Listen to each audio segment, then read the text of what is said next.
Halo teman-teman, kita jumpa lagi nih. Kang Heri, Kang Jahri, saya. Ini Kang Jahri. Siapa Kang Heri nih? Kang Jahri. Kang Jahri yang dulu itu panjang kisahnya ya untuk artis-artis Kota Bandung. Namanya hampir semuanya. Iya. Karena dulu dia juga sebelum mengiringi artis juga bandnya juga. Band udah punya nama. Namanya apa tuh? The Rawness. Iya. Oh, itu terkenal di Bandung apa udah Indonesia? Di Bandung, kuat banget. Oh. Terus pada saat kita mulai ngurus soal keartisan tahun 82, nah itu beliau ya. Hampir semua artis mungkin yang ada di Bandung yang aliran rock udah tidak lepas dari gitaris dia. Pengaruh Rawness juga ya. Jahri sebagai guru juga gitar di Studio 5 juga dia sekali pemain band yang jam terbangnya panjang gitu. Jadi kita bedah aja nih ya orangnya. Kita bedah perjalanan. Ini masalahnya kita ada yang mau dibedah tuh utamanya dulu Rosa kecil, Nike kecil, suka kumpul di Radio Kontesa dulu yang Radio Kontesa. Sok Mang, mangga dimulai santai aja, nggak usah tegang ini mah. Pak Ukas cerita gitu lah. Ya dulu tahun tahun 80 saya daftar kuliah, kebetulan di situ saya jadi penyiar di Radio Kontesa, sambil kuliah sambil jadi penyiar dan sambil main band. Kebetulan saya siaran itu diantaranya selain bawain acara-acara malamnya, acara blues, acara remaja, kebetulan bawain acara anak-anak namanya Andresa. Singkatan apa tuh? Ada singkatannya nggak? Anak-anak remaja dewasa itu. Oh, anak-anak remaja dewasa Andresa ya. Dari jam 3 sampai jam 6. Nah kebetulan tapi di situ lebih dominannya anak-anaknya itu. Zaman waktu itu lagunya Cica, lagunya Diana Papilaya, Dina Mariana. Nah udah nyampe ke tahun 84 tuh mulai Julius Sitanggang ya. Santai. Julius Sitanggang. Nah waktu itu Julius Sitanggang meledak banget karena dia seorang penyanyi cakep, bule, digandrungi. Di antaranya penggemar-penggemarnya anak-anak SD kelas 3 sampai kelas 6, bahkan ada SMP. Nah waktu itu jadi bisa dikatakan dulu saya tuh si raja budak gitu. Jadi sebelum siaran anak-anak udah penuh, anak-anak kecil. Apalagi kadang-kadang 3 bulan sekali saya ngadain acara pertemuan, diundanglah Julius Sitanggang sambil diiringi pakai band. Kebetulan saya punya bandnya, mainnya di Taman Lalu Lintas. Waktu itu ya di tiket lah anak-anak, tidak ada yang tidak beli. Akhirnya ya di situ dapat fee yang lebih lah. Nah selain itu pada waktu itu, pada zaman itu nggak tahu itu anak-anak itu bakal jadi artis ya, nggak tahu. Cuman dia senang nyanyi ya, diantaranya yang kebetulan yang jadi artis aja, yang tidak jadi artis kan banyak itu ratusan. Nike, Yosi Luki, Rosa. Nah waktu itu dia tuh masih Rosa kelas 5 ya, kelas 5. Kalau Rosa mah masih Nike kelas 5, Rosa mah kelas 1, kelas 2. SMP ya. Kecil ya, lebih kecil ya. Kecil. 78, Teknika 75. Iya, beda 3 tahun kelas. Luki Resa hampir Luki di atas Nike kalau nggak salah dikit ya. Luki mah di atas Nike. Nah kebetulan saya punya band. Nah waktu itu saya sebagai gitaris di band itu, kebetulan lagu-lagunya lagu rock. Sama Kang Denny itu arahkan karena dulu banyak penyanyi lagu pop, band pengiringnya udah ada, tapi penyanyi rock pengiringnya belum ada. Zaman tahun 80-an tuh. Akhirnya band Rounders lah. Di antaranya ada Cut Irna, ada Lady Afisha, ada Yepi, siapa yang Epi Sopa ya. Yepi Nabela, Epi Sopa. Terus ya Nike Tuti Gareta ya. Tuti Gareta, Sania. Nah, waktu itu tahun 82 ya. Karena saya kenal dengan ayahnya Nike. Kebetulan saya punya teman namanya Angga. Angga itu temannya bapaknya Nike, Pak Edi. Angga sering, kata Pak Edi, mau nggak ngelatih Nike? Ngelatih. Wah, saya mah bukan guru vokal, cuman saya bisa main gitar. Kalau untuk ngegitarin mah dia nyanyi oke. Ya sepukan itu ya udah. Kata teman saya, oke lah cara ayo uang bensin mah, siap lah. Nah, datanglah ke Parakan ya. Parakan saat ya. Datang bukan pelatih vokal, saya cuman bawa gitar karena bisa main gitar. Nike nyanyi lagu apa aja ya diiringi. Dengan diulang-ulangnya itu mungkin bapaknya melihat dan maminya itu merasakan anaknya itu ada kemajuan, perkembangan. Padahal mungkin dengan seringnya lagu itu jadi terkuasai. Saya nggak bukan guru vokal, hanya main gitar aja. Akhirnya lama-lama saya punya band, tolong dong ajak latihan pakai band. Sementara saya band rock, berarti saya harus izin dulu ke personil ya. Izin personil semua nolak. Ini penyanyi rock udah kelas 5 SD. Wah, kumaha lagunya lagu rock dipaksain. Tetap 100% nolak. Akhirnya olah sekali mencoba. Nah, karena udah sekali, akhirnya di situ mendapatkan sebuah kenyamanan. Waktu tahun 82 beres latihan 10.000 tuh gede. Nyaman. Iya, nyaman lah. Di Samsu itu masih latihan tapi di sawah ya. Harganya 450 perak. Waduh, berarti duitnya lumayan lah. 10.000 udah gitu dikasih rokok sabungkus bang. Beres latihan makan.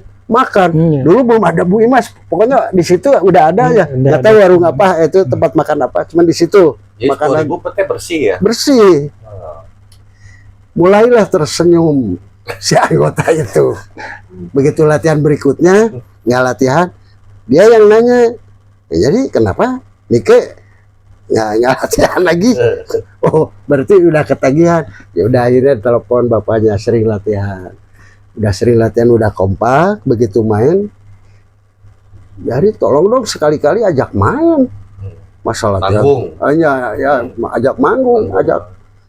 Tuh, ya kebetulan dulu itu ada acara di teman saya di RW-nya pemain bass, namanya Hendra almarhum sekarang. Nah, Nike nyanyi, oh siap lah. Oh semangat karena ada sesuatu yang indah. Latihan lah. Waktu itu sebelum main udah 20.000 semangat. Udah nyanyilah walaupun di situ belum kelihatan penyanyi profesional, tapi minimal nggak falas. Komunikasi masih terbata-bata, cuman udah ada aplaus dari penonton. Tanpa disadari lagi main, Denny Sabri ada di depan. Wah, kapan tuh? Acara apa? Ya acara Agustusan tuh. Acara Agustusan. Panik lah saya. Sementara itu kan di ultimatum tidak boleh ngiringi penyanyi yang bukan rock. Emang waktu itu Rounders tuh yang bentuk Kang Denny Sabri. Iya. Tahun berapa? Udah Ron Adam itu. Udah tahun 8. Jadi Rounders itu sebetulnya udah ada dulu. Udah ada Rounders sebelumnya. Dulu Hendra yang jadi pemain bass itu dulu pemain gitarnya, bassnya Pepen. Drumnya apa siapa? Boy ya? Boy. Drum boy. Nah, karena waktu itu saya punya grup lagi main, Denny Sabri tertarik, Jahri mau nggak bantuin Roners? Mau lah. Begitu saya bantuin, berarti pemain gitarnya ada 2. Nah, selama 6 bulan 2 tuh Hendra dengan saya. Tapi si pemain bassnya lulus SMA, keterima jadi pegawai negeri. Pepen. Ya udah, Pepen ngundurin diri, Hendra jadi pemain bass. Nah, kalau Ron Adam kebetulan di Cirebon ada namanya Adam Band. Nah, Adam Band tuh Alam, Aji dengan Hadi. Siapa? Hadi. Hadi nggak? Hadi, Aji, Alam. Nah, udah gitu digabungin 2 band nih untuk ngiringi. Jadi begitu ngiringi artis, si pemain bassnya Aji, kalau penyanyi yang orisinil baru bassnya Hendra. Namanya Ron Adam. Jadi Ron Adam. Roners jadi Ron Adam. Nah, tapi akhirnya balik lagi Roners karena Aji itu sibuk dengan bapaknya ngurus alat. Ngurus alat dia. Tapi pemain keyboardnya diambil karena kita nggak punya pemain keyboard, pakai alat. Yang main ke sana ke sini dengan Kang Heri waktu itu 40 titik ya, dengan Gito keliling Sumatera. Keliling Sumatera sampai Bana Loksmawe. Tahun berikutnya 30 titik dengan Ikang Fauji ya? Ikang Fauji. Keliling Sumatera juga. Di antaranya Yanike juga ada ikut, Sukirna. 8788. Udah mulai tahun itu ya. Nah, udah gitu. Ini cerita yang tadi nih. Kang Denny marah nih, penyanyi yang bau hancur jangan disuruh naik.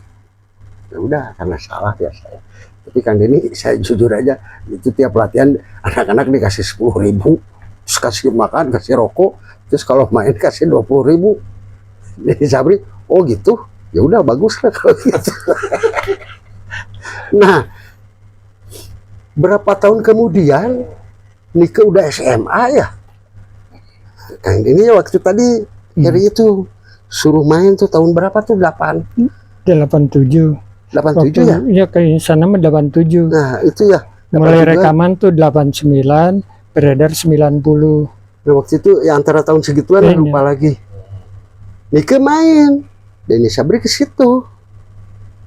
Nah, maksudnya karena udah main di Subang itu dapat juara, udah mengajak makan-makan. Ceritanya pemain band mau dibeliin kaos, ada apa? Ini nanya, jadi itu siapa? Nike emang yang dulu katakan ini penyanyi Ibu Kencur, oh sekarang udah tinggi ya, cantik, bagus suaranya, bagus loh sekarang. Oh, kalau gitu sekarang ajakannya ya udah kenalan dan beliau. Ya udah, kalau Nike mau dengan Denny Sabri, berarti saya senang, berarti orang tuanya otomatis seneng ya. Nah, itu ada, jadi saya sebagai jembatannya. Ya udah, akhirnya dengan Heri main ke Medan, ke mana kelilingnya, ke Jakarta, ke Bogor, sampai ke Surabaya, ke mana tuh daerah Jawa tuh, Malang. Ada satu lagi tempat tuh yang dibeliin kaos tuh dulu di Kediri. Di Kediri dengan Jarum dong. Tahu Bentul. Waktu itu masih Bentul. Ya, masih Bentul. Beliau itu yang ngurus sponsor apa, saya nggak pernah ikutan, penting main. Begitu main nih pakai kaos Bentul, ya udah kaosnya pakai, topinya pakai, honor ya, dapat honor. Gitu aja. Nah, nggak tahu Nike bakal jadi penyanyi. Begitu saya udah gitu, ini ada satu lagi nih, Lucky Reza. Nah, Lucky Reza juga sama Denny Sabri. Kebetulan acara dengan God Bless tuh di mana tempat renang tuh, Karangsetra. Nah, Karangsetra yang waktu itu nyanyi Lucky Reza dengan Cut Irna. Satu lagi penyanyi yang dari Tasik tuh, laki-laki itu siapa? Si Wisnu ya? Wisnu. Nah, itu Roners kebetulan pembuka bandnya God Bless. Nah, udah gitu, pas udah beres nyanyi nih, beres God Bless, malam-malam ada acara makan. ada Jeli Tobing. Jeli Tobing, Jeli Tobing pemain gitar tuh, pemain drum. Drum, Jeli Tobing super kid ya. Dia nonton, nanya ke Denny Sabri dengan Dedi Dores. Nah, itu saya, oh Lucky Resa. Ya, jadi bisa kenalan nggak dengan mamahnya Lucky? Oh bisa nanti. Waktu itu di band itu saya kan suka bercanda. Karena seringnya bercanda, begitu saya ngomong serius itu nggak dipercaya. Tante itu Dedi Dores dengan Jeli Tobing mau itu kontrak Lucy. Oh dari jangan main-main, toh itu skor itu serius, untuk bohong serius, ayo. Tetap nggak mau, akhirnya ya Jeli Tobing yang nyamperin. Temulah, yang nggak tahu bicara apa, saya nggak ikutan. Akhirnya di ke rekaman itu siapa, Lucky Resa juga rekaman.